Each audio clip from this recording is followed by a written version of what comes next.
Solar system से हम लोग वन लाइनर कर रहे थे, उन्हीं को हम लोग अभी कंटिन्यू रखेंगे क्योंकि काफ़ी उसमें और भी है। Solar system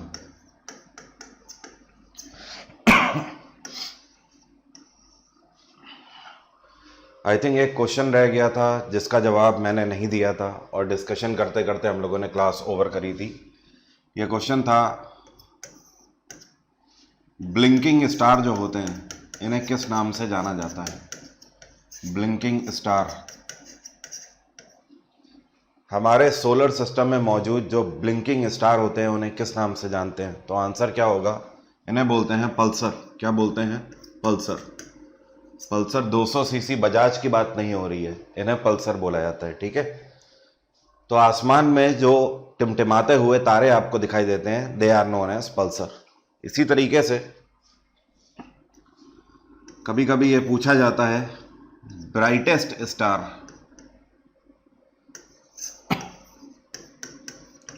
brightest star of solar system. Solar system का सबसे चमकीला तारा कौन सा है? मतलब आपको ये नॉर्मली अपनी आंखों से भी आप इसे देख सकते हो। आसमान में सारे तारों में से एक तारा होता है जो आपको सबसे ज़्यादा चमकीला दिखाई देता है, जिसे आप हिंदी में ध्रुव तारा बोलते हो। लेकिन बिग बैंग थ्योरी के आधार पर इसे क्या बोलते हैं? तो इसे बोलते हैं सिरियस। क्या बोलते हैं? सिरियस। इसी को डॉग स्टार के नाम से भी जाना जाता है। और आप अपने समझने के लिए ये भी लिख सकते हो कि इसी को ध्रुव तारा भी बोलते हैं। आसमान में सबसे चमकीला तारा कौन सा है? सिरियस है, ध्रुव तारा है, या इसी को डॉग स्टार भी आप बोल सकते हो। हमारा सोलर सिस्टम कौन सी गैलेक्सी में है? बात आ रही है समझ? हमारा सोलर सिस्टम किस गैलेक्सी में है? किस गैलेक्सी में है? तो इसको हम लोग बोलते हैं मिल्की वे गैलेक्सी। मिल्की वे गैलेक्सी। जिस गैलेक्सी में हम लोग रहते हैं, हमारा घर है, उसे मिल्की वे गैलेक्सी बोलते हैं। पूरे यूनिवर्स में कितनी ऐसी गैलेक्सी हैं?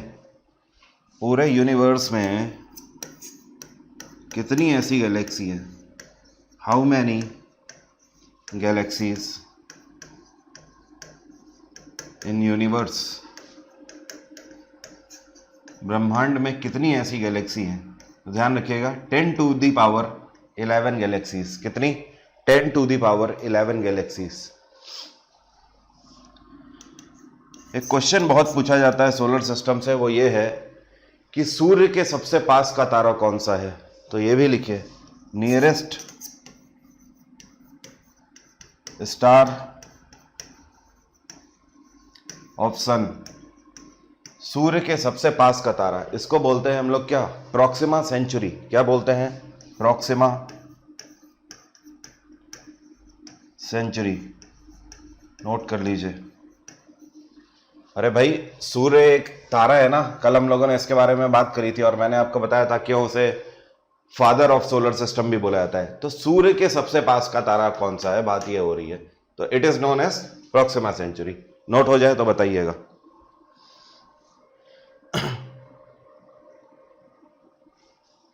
जैसे ही नोट हो जाए बताइएगा।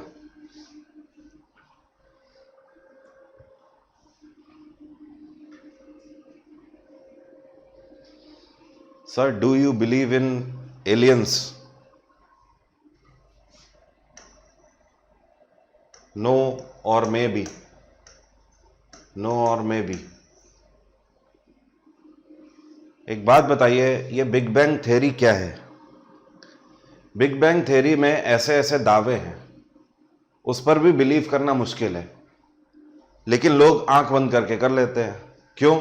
या तो उन्हें रिसर्च करने के लिए आगे बढ़ना है, और या तो उन्हें पढ़ाई करने के लिए आगे बढ़ना है और पेपर आगे जाके निकालना है।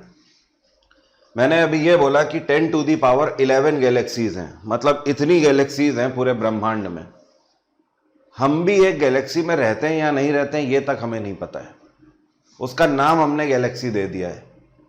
ठीक है, ये है क्या सूर्य ये भी नहीं किसी को पता है, उसका नाम हमने दे दिया है स्टार। अपनी खुद की हमने डेफिनेशन बना लिया हम इंसानों ने कि हाँ भाई जिसका अपना टेम्परेचर होगा वो स्टार कहलाएगा, जिसका अपना टेम्परेचर और ब्राइटनेस नहीं है वो प्लैनेट कहलाएगा।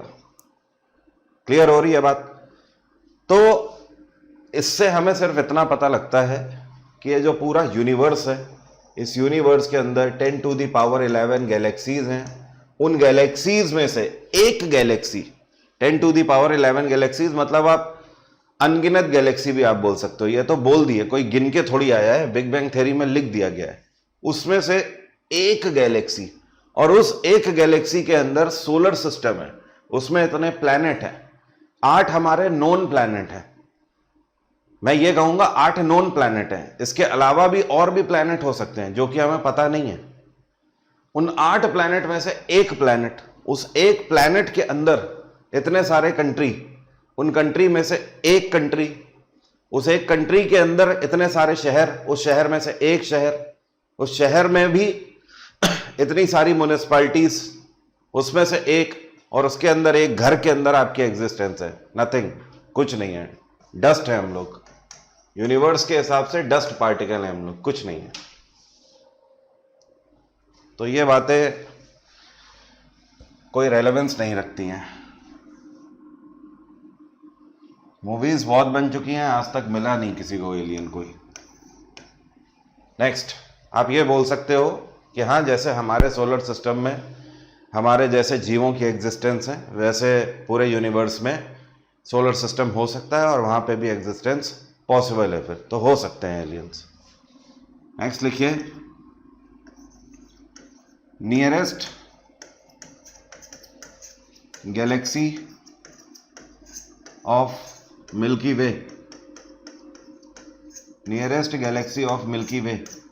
मिल्की वे के सबसे पास की गैलेक्सी कौन सी है? तो इसको बोलते हैं एंड्रोमेडा गैलेक्सी, एंड्रोमेडा गैलेक्सी। ये हमारी गैलेक्सी के सबसे पास की गैलेक्सी है, एंड्रोमेडा गैलेक्सी। अब जरा रेवोल्यूशन पीरियड लिख लो। रेवोल्यूशन पीरियड का मतलब पता है आपको क्या होता है? ये है सूर्य, और सूर्य के चारों ओर ये सारे प्लैनेट घूम रहे हैं, ठीक है? मतलब मरकरी भी घूम रहा है, बुध, वीनस भी घूम रहा है सूर्य के चारों ओर, अर्थ भी घूम रही है। तो इसको क्या बोलते हैं? ये जो समय लगता है सूर्य के चारों ओर घूमने का, ये सब अपने अपने ट्रैक पर घूम रहे हैं। इसी समय को क्या बोलते हैं? रेवोल्यूशन पीरियड बोलते हैं। क्या बोलते हैं? Revolution period. तो इन सब के रेवोल्यूशन पीरियड आपसे पूछे जाते हैं, उन्हें लिख लो आप। Revolution period.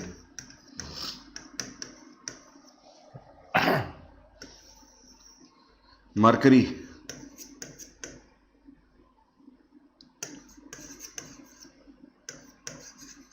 मरकरी ये 88 दिनों में सूर्य का एक चक्कर लगा लेता है। बुध क्योंकि सबसे पास है इसलिए सबसे जल्दी लगा लेता है। जैसे जैसे डिस्टेंस बढ़ती जाएगी वैसे वैसे और ज़्यादा समय लगता जाएगा। मरकरी के बाद कौन सा है? वीनस, शुक्र। ये 226 दिनों में करीब सूर्य का चक्कर लगा लेता है। वीनस के बाद है अर्थ, पृथ्वी, 365 दिनों में सूर्य का एक चक्कर लगा लेती है। उसके बाद है मार्स, मंगल, ये 687 दिनों में सूर्य का चक्कर लगाता है। मार्स के बाद चालू हो जाते हैं गैस जाइंट प्लैनेट, जैसे कि जुपिटर। जुपिटर कितना समय लगता है जुपिटर को? इसको करीब 11.6 ईयर्स लगते हैं। 11.5 साल करीब करीब जुपिटर को लगते हैं सूर्य का एक चक्कर लगाने में। जी हाँ, ये अर्थ ईयर की बात हो रही है। जुपिटर के बाद अगला लिखिए सैटर्न, 29.4 ईयर्स, करीब 29 साल का समय लगता है शनि को एक चक्कर लगाने में। सैटर्न के बाद है यूरेनस, यूरेनस को 84 साल का समय लगता है, 84 ईयर्स। और लास्ट में लिख लीजिएगा नेपच्यून, 165 साल में एक चक्कर लगा पाता है Neptune, just because of distance. Note down कर लीजिए। हिंदी में भी लिख देता हूं भाई। बुध, शुक्र, पृथ्वी, मंगल, बृहस्पति,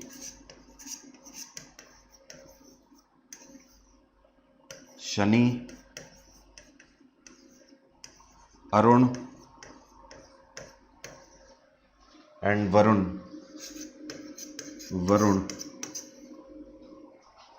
नोट होते ही बताइएगा। जो कल की क्लास है, कल से हम लोग करंट अफेयर पे वापस से स्विच कर जाएंगे।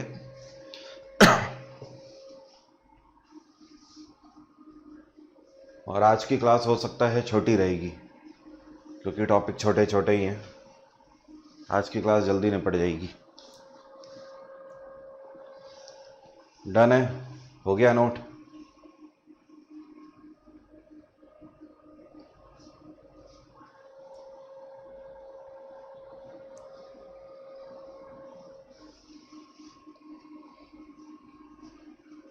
आगे बढ़ा जाए। चलिए, एक क्वेश्चन ये पूछा जाता है,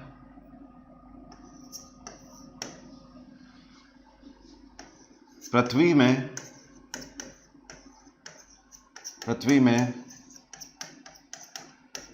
कौन सा मेटल सबसे ज्यादा मात्रा में पाया जाता है? सबसे ज्यादा मात्रा में। तो यह है आयरन। तभी हमारी अर्थ का जो नेचर है वो कैसा है? मैग्नेटिक एटीट्यूड है, ठीक है, चुंबकीय है, क्योंकि आयरन इसके कोर में सबसे ज्यादा पाया जाता है। कल आपने एक चीज और नहीं लिखी थी, येलो प्लैनेट किसको बोलते हैं? Yellow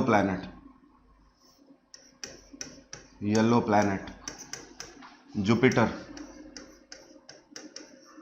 Jupiter. अगला लिखिए, यह कौन सा प्लैनेट है जिसके चारों तरफ 7 रिंग्स हैं, 7 सर्कल हैं? तो लिख लीजिए 7 रिंग्स। किस प्लैनेट के चारों ओर हैं? तो यह है सैटर्न। शनि के चारों ओर 7 रिंग हैं। अगला लिखिए, यह कौन सा प्लैनेट है जिसके चारों तरफ 5 रिंग्स हैं? तो ये काफी ब्लर हैं। शनि के चारों तरफ जो 7 रिंग हैं वो काफी गाढ़े दिखाई देते हैं, मतलब नॉर्मली दिखाई पड़ जाते हैं टेलीस्कोप से। लेकिन जो ये 5 रिंग हैं ये यूरेनस के चारों ओर हैं। ये काफी हल्के हैं इन कंपैरिजन टू सैटर्न। और यूरेनस को ग्रीन प्लैनेट भी बोलते हैं, ये आपने कल लिख ही लिया है। आपको पता है जो यूरेनस है इसको ग्रीन प्लैनेट क्यों बोला जाता है? क्योंकि ऑब्वियस सी बात है, ये दूर से हल्के हरे रंग का प्रतीत होता है। लेकिन कारण क्या है उसके पीछे? हरे रंग का क्यों दिखता है? क्योंकि इसके अंदर सल्फर की मात्रा बहुत है। सल्फर की मात्रा होने की वजह से हरा दिखता है।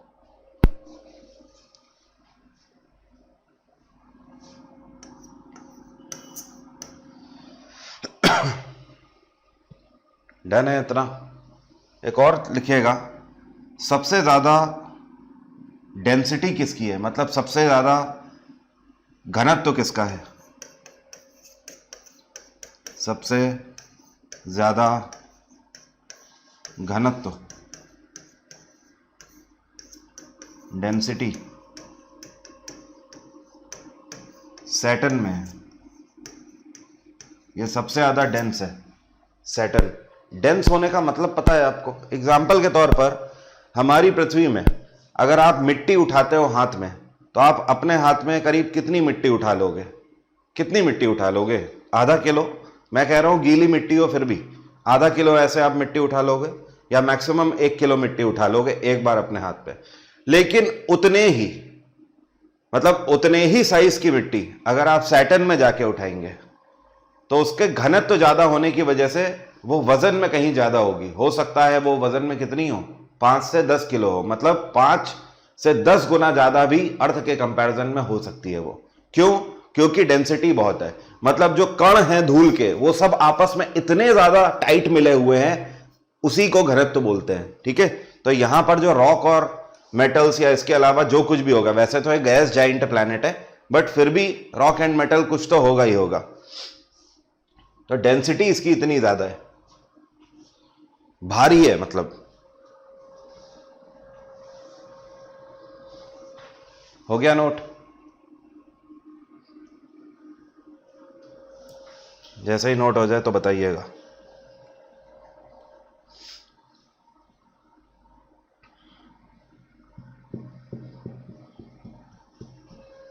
क्लियर है? उसी पर आ रहा था, उसी पर आ रहा था। अगला लिखिए सैटेलाइट्स। सैटेलाइट्स उपग्रह। यहां से भी क्वेश्चन पूछे जाते हैं कि किसके कितने उपग्रह हैं। ठीक है, तो लिख लीजिए मरकरी। मरकरी का एक भी उपग्रह नहीं है, एक भी सैटेलाइट नहीं है, जीरो। मरकरी के बाद वीनस, शुक्र, इसकी भी एक भी सैटेलाइट नहीं है, जीरो। नेक्स्ट लिखिए अर्थ। पृथ्वी के कितने उपग्रह हैं? एक। माफी चाहता हूं। हमारी अर्थ की एक सैटेलाइट है, एक उपग्रह है जिसको चंदा मामा बोलते हैं। नेक्स्ट है मार्स। मंगल के कितने उपग्रह हैं? दो। कौन कौन से? एक का नाम है डेमोस और एक का नाम है फोबोस। डेमोस और फोबोस, ये दो उपग्रह हैं मार्स के। इसके बाद आ जाते हैं जुपिटर पे।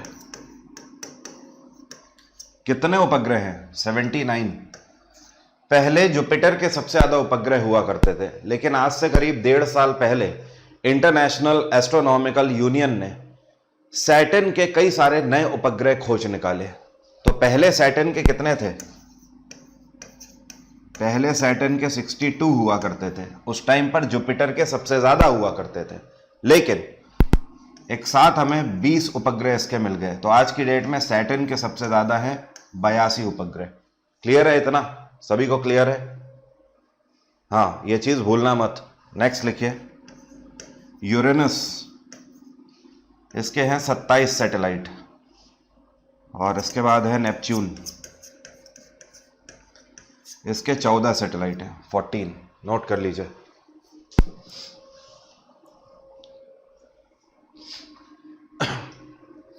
बुध का एक भी नहीं है उपग्रह, वीनस का भी एक भी नहीं है, अर्थ का एक है जिसको आप मून बोलते हो, चंदा मामा। नेक्स्ट है मार्स। मार्स के दो हैं, डेमोस और फोबोस। जुपिटर, इसके पहले सबसे ज्यादा थे 79, लेकिन पिछले 1.5 साल में सैटर्न के नए मिल गए हैं। कितने? एक साथ 20 नए उपग्रह मिले, जिसकी वजह से सैटर्न के इस टाइम पर सबसे ज्यादा हैं उपग्रह। यूरेनस 27 और नेपच्यून मतलब वरुण 14।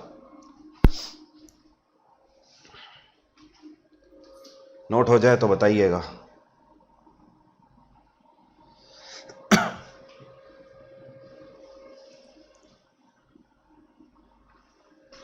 हो गया नोट? ठीक है। नेक्स्ट टॉपिक है important dams of India. Important dams of India. Dams पर बाद में आएंगे, पहले 3 फैक्ट आपसे पूछे जाते हैं डैम्स में, जिससे एसएससी क्वेश्चन पूछते नहीं सकता है या फिर रेलवे। सबसे ऊंचा बांध कौन सा है, सबसे लंबा बांध कौन सा है और सबसे पुराना बांध कौन सा है? तो इसी पर पहले बात कर लेते हैं। नंबर 1, हाईएस्ट डैम जब भी आपसे पूछा जाएगा,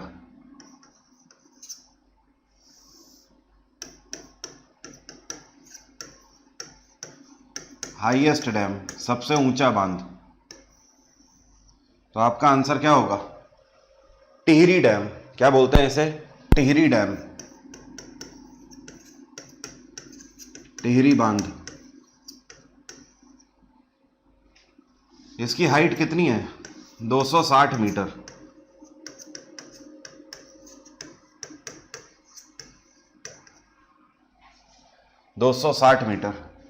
एक क्वेश्चन पूछा जाता है कि ये कौन सी नदी पर है। हमेशा ध्यान रखिएगा, बांध पर यह जरूर क्वेश्चन पूछा जाता है कि फला बांध कौन सी नदी के ऊपर है। तो आप ध्यान रखना, ये भागीरथी नदी के ऊपर है।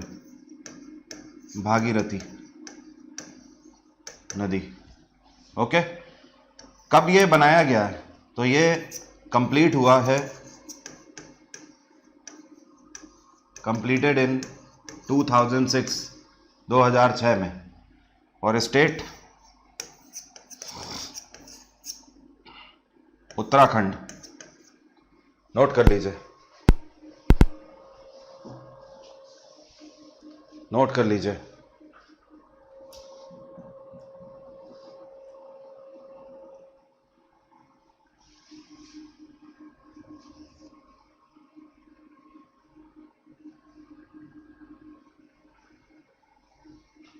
टिहरी बांध सबसे ऊंचा बांध है, 260 मीटर हाइट है, भागीरथी नदी के ऊपर बना हुआ है, 2006 में कंप्लीट हुआ है और उत्तराखंड में है।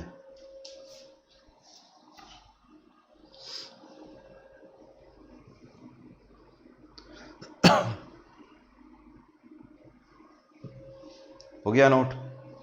आई थिंक हो गया होगा। नेक्स्ट लिखिएगा, दूसरा जो आपसे पूछा जाता है, लार्जेस्ट डैम कौन सा है? लार्जेस्ट डैम, सबसे लंबा बांध कौन सा है? तो आपका आंसर क्या हो जाएगा? हीराकुंड डैम।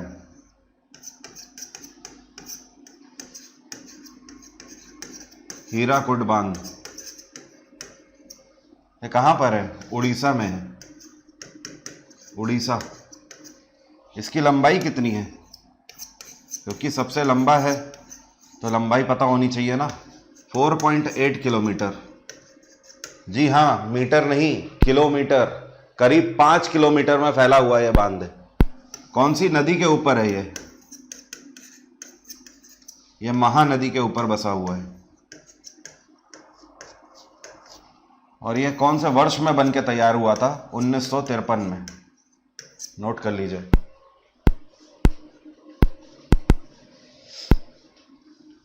लार्जेस्ट डैम, सबसे लंबा बांध, हीराकुंड बांध उड़ीसा में 4.8 किलोमीटर लंबा है, महानदी पर है और 1953 में बना दिया गया था ये।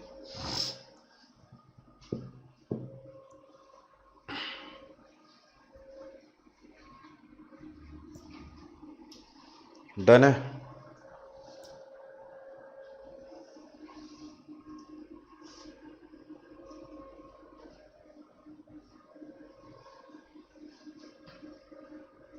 आगे बढ़ा जाए? ठीक है। अगला लिखिएगा, एक आपसे पूछा जाता है, ओल्डेस्ट डैम कौन सा है? तो जब भी आपसे पूछा जाए सबसे पुराना बांध भारत का कौन सा है, कलनाई डैम, कलनाई बांध। कहाँ पर है ये? तमिलनाडु में, तमिलनाडु। कौन सी नदी पर है ये? कावेरी नदी पर, कावेरी नदी पर कलनाई डैम। कब बना था ये? करीब 100 बिफोर क्राइस्ट में बनाया गया होगा। 100 बिफोर क्राइस्ट से 100 AD के बीच में। ठीक है, 100 ईसा पूर्व से 100 ईस्वी के बीच में करीब करीब ये बना होगा, ऐसे आंकड़े हैं। किसने बनाया ये किसी को नहीं पता। अब फटाफट से इंपॉर्टेंट लिख लेते हैं। एक तरफ लिख लीजिए डैम, एक तरफ लिखिए रिवर और एक तरफ लिखिए स्टेट। स्टेट। शुरू कहाँ से किया जाए? शुरू करते हैं भाखड़ा नंगल डैम से। भाखड़ा नंगल डैम कौन सी नदी पर है ये? सतलज, पंजाब, पंजाब। अगला लिखिए भवानी सागर डैम। भवानी सागर डैम, ये भवानी नदी पर है। कहाँ पर? तमिलनाडु। अगला लिखिए Indira Sagar dam. Indira Sagar dam MP में। कोई बता सकता है कौन सी नदी के ऊपर है Indira Sagar dam? Any idea? कोई भी अगर आप में से बता पाए। इंदिरा सागर डैम बताइए। एमपी बोल दिया है तो आप समझ ही जाओ। हिंट इससे ज़्यादा और क्या दूं? बता चुका हूं ना। एमपी की लाइफलाइन कौन सी नदी को बोला जाता है?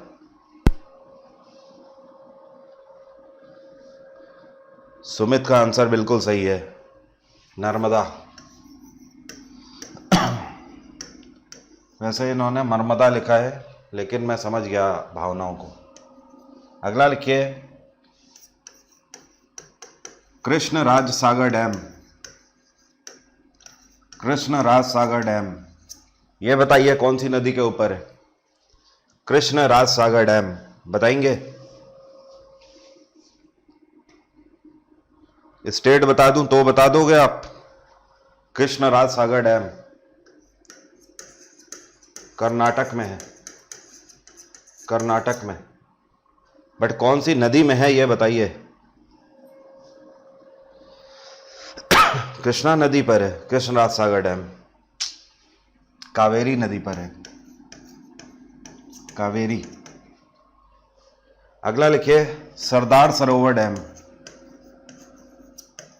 सरदार सरोवर डैम, सरदार सरोवर बांध, ये कौन सी नदी पर है?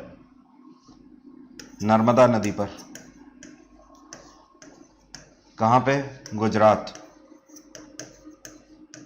सरदार सरोवर डैम नोट कर लीजिए, जैसे ही नोट हो जाए तो बताइएगा।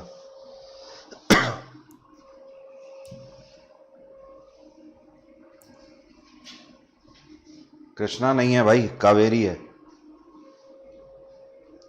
कृष्णा नदी के ऊपर कौन सा डैम है? वो कृष्णराज सागर डैम नहीं है, वो नागार्जुन सागर डैम है। ध्यान आया अब? नागार्जुन सागर डैम वो है कृष्णा के ऊपर।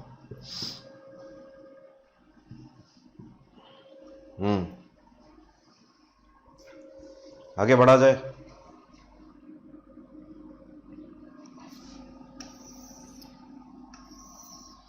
अगला यही लिख लीजिए, नागार्जुन सागर डैम, ये कौन सी नदी पर है? कृष्णा, तेलंगाना। तेलंगाना, नागार्जुन सागर डैम। अगला लिखिए, मित्तूर डैम। मित्तूर डैम कावेरी नदी पर है, ये तमिलनाडु। मित्तूर डैम कावेरी नदी पर। नहीं नहीं, इसके अलावा करना है भाई। इसके अलावा भी आपको जीएस करनी है, सॉरी स्टैटिक जीके। मैं आपको जो पीडीएफ दूंगा स्टैटिक जीके की, वो आपको ज़रूर पढ़नी है। हाँ, फिर मैं ये बोल सकता हूँ कि फिर आपको पढ़ने की ज़रूरत नहीं है, फिर आपका काम आराम से हो जाएगा।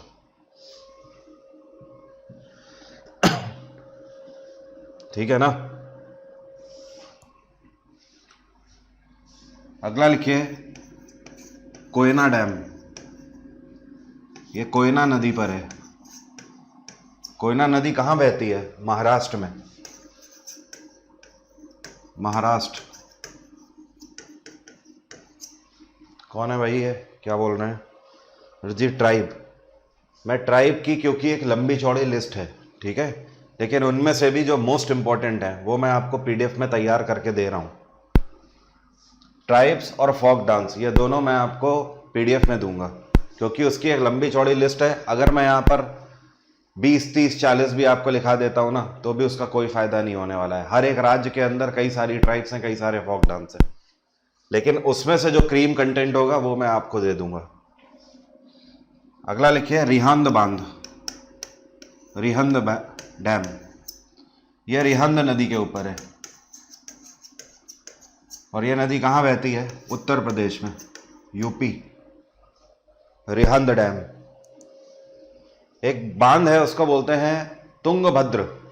तुंगभद्र डैम, यह कौन से स्टेट में है? यह कौन से स्टेट में है तुंगभद्र डैम?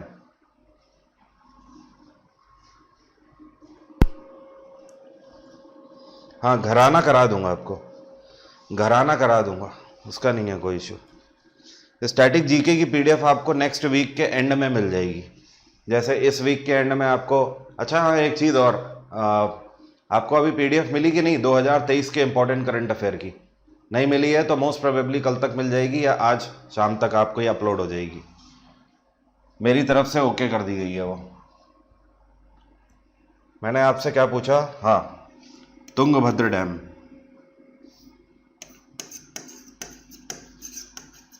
तुंगभद्र,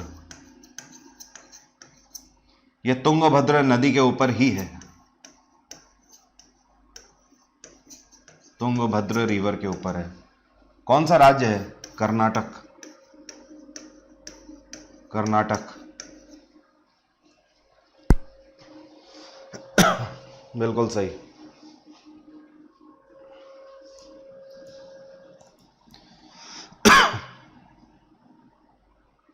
डन है।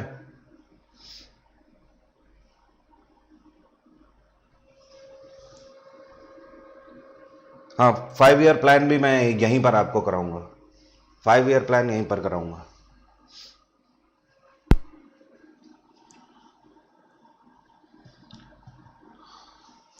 और बताइए, कोई क्वेश्चन हो तो।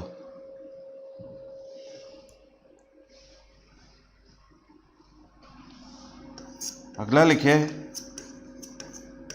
चेरुथोनी डैम, चेरुथोनी डैम, ये चेरुथोनी नदी के ऊपर ही है। और ये नदी कहाँ बहती है? केरल में बहती है, केरला। आज की बात यहीं तक रखते हैं। एसएससी में 30%, रेलवे में 35%, सीडीएस में 25% और बाकी सभी एग्जाम्स में 10 से 20%। ये वेटेज है स्टैटिक जीके का हर एक एग्जाम में। हम लोग आखिर पढ़ कहां से रहे हैं? या तो गूगल कर रहे हैं कोई रैंडम टॉपिक, या कोई एक किताब से पढ़ ले रहे हैं, या फिर किसी दूसरी जगह पर रैंडमली जाके अप्रोच कर रहे हैं। मतलब अंधेरे में तीर मार रहे हैं, उससे ज्यादा स्टैटिक जीके के बारे में कुछ नहीं कर पा रहे हैं। मैं अगर आपको बोलूं कि मैं गारंटी देता हूं कि अगर ये 2 जगह से आप पढ़ लो तो स्टैटिक जीके का कोई भी एग्जाम हो, कोई भी लेवल हो, हर एक जगह पर आप 100 और 100 स्कोर करके आओगे। तो आप कैसा सोचो? 3 सालों की मेरी पूरी मेहनत है इस किताब में। पहले मैंने एक किताब लॉन्च करी थी, ये टेबुलर फॉर्मेट में स्टैटिक जीके के 81 टॉपिक कवर करती है, और अब मैंने इसे लॉन्च किया है जो कि ऑब्जेक्टिव बेस्ड क्वेश्चन है, जो कि स्टैटिक जीके के सभी टॉपिक्स को कवर करती है। इस किताब को जब आप लेते हो तो इसमें सारे टॉपिक्स टेबुलर फॉर्मेट में कवर हैं, और उन्हीं टॉपिक से बनने वाले सभी क्वेश्चन इस किताब में कवर हैं सॉल्यूशन के साथ। इतना ही नहीं, जैसे कि आर्ट एंड कल्चर से कौन सा क्वेश्चन और कितने सालों में कितने क्वेश्चन पूछे गए हैं, कौन कौन से एग्जाम में पूछे गए हैं, ये सब कुछ कंपाइलेशन इस एक किताब में किया हुआ है। दोनों बुक्स के लिंक वीडियो के डिस्क्रिप्शन में है। दोनों किताबें हिंदी और इंग्लिश दोनों में अवेलेबल हैं, और अमेज़न और फ्लिपकार्ट में भी अवेलेबल है। तो कहीं ऐसा तो नहीं कि इस साल भी सिलेक्शन स्टैटिक जीके की वजह से रुक जाए, क्योंकि हमें पता है हम जीएस बहुत सारी पढ़ते हैं, उसके बाद भी एग्जाम में जब जाते हैं तो कुछ ऐसे क्वेश्चन आते हैं जो कि हमारा सिलेक्शन रोक देते हैं। कारण क्या है? कारण सिर्फ स्टैटिक जीके। इसलिए अभी जाइए, लिंक पर क्लिक करिए और अमेज़न और फ्लिपकार्ट पे जाकर बुक मत खरीदिए, पहले उसके रिव्यूज देखिए, बुक का सैंपल भी होगा, सैंपल देखिए, और उसके बाद अगर आपको लगे तो फिर ऑर्डर करके अपने घर मंगाइए।